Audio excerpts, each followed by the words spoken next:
Good afternoon, class 10 students. I'm starting with your supplementary reader, chapter 1. The book is Footprints Without Feet. Chapter 1 is A Triumph of Surgery by James Harriet.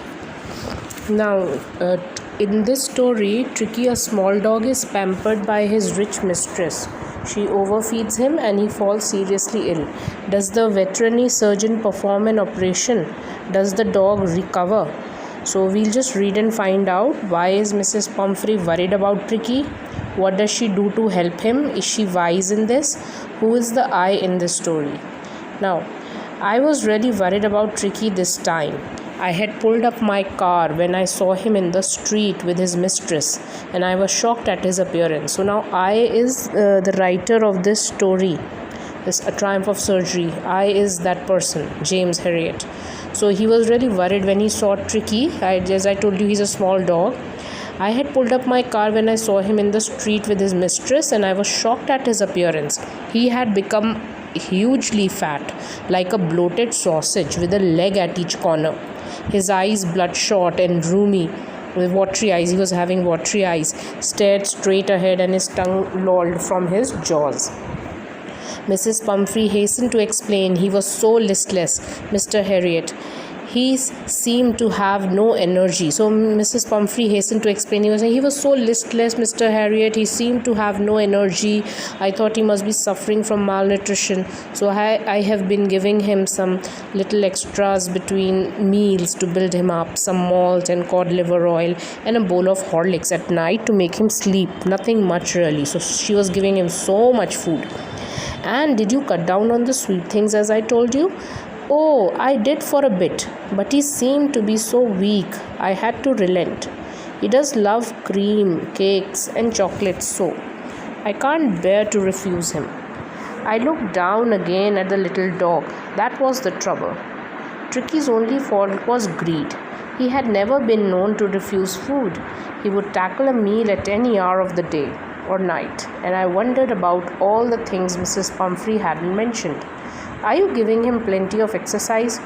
Well, he has little walks with me, as you can see, but Hodgkin, the gardener, has been down with lumbago, so there has been no ring throwing lately. So his gardener is not well, so he is not, the Tricky is not having exercise just now. I tried to sound severe. Now I really mean this. If you don't cut his food right down and give him more exercise, he's going to be really ill. You must harden your heart and keep him on a very strict diet. Mrs. Pumphrey wrung her hands. Oh, I will, Mr. Harriet. I'm sure you are right, but it is so difficult, so very difficult. She set off, head down, along the road, as if determined to put the new regime into practice immediately. I watched their progress with growing concern. Tricky was tottering along in his little tweed coat. He had a whole wardrobe of these coats for the cold weather and a raincoat for the wet days. He struggled on, drooping in his harness. I thought it wouldn't be long before I heard from Mrs. Pumphrey. The expected call came within a few days. So after a few days, the lady gave a call to him. Mrs. Pumphrey was distraught. Tricky would eat nothing, refused even his favorite dishes, and besides, he had bouts of vomiting. He spent all his time lying on a rug, panting, didn't want to go for walks, didn't want to do anything. I had made my plans in advance. The only way was to get Tricky out of the house for a period. I suggested that he be hospitalized for about a fortnight to be kept under observation. The poor lady almost swooned. She was sure he would pine and die if he did not see her every day. But I took a firm line.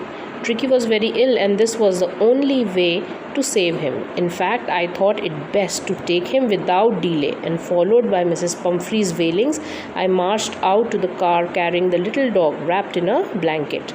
The entire staff was roused, and maids rushed in and out, bringing his day bed, his night bed, favorite cushions, toys, and rubber rings, breakfast bowl, lunch bowl, supper bowl. Realizing that my car would never hold all the stuff, I started to drive away. So he started driving. As I moved off, Mrs. Pumphrey, with a despairing cry, threw an armful of the little coats through the window. I looked in the mirror before I turned the corner of the drive. Everybody was in tears.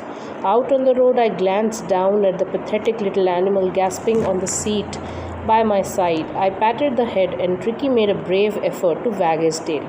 Poor old lad, I said, you haven't a kick in you, but I think I know a cure for you.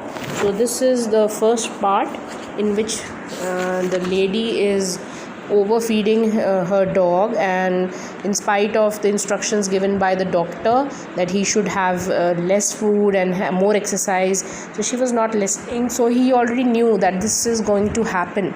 So after a few days she gave a call to him, and the only option was left. He asked him to be hospitalized, and he took him away from her.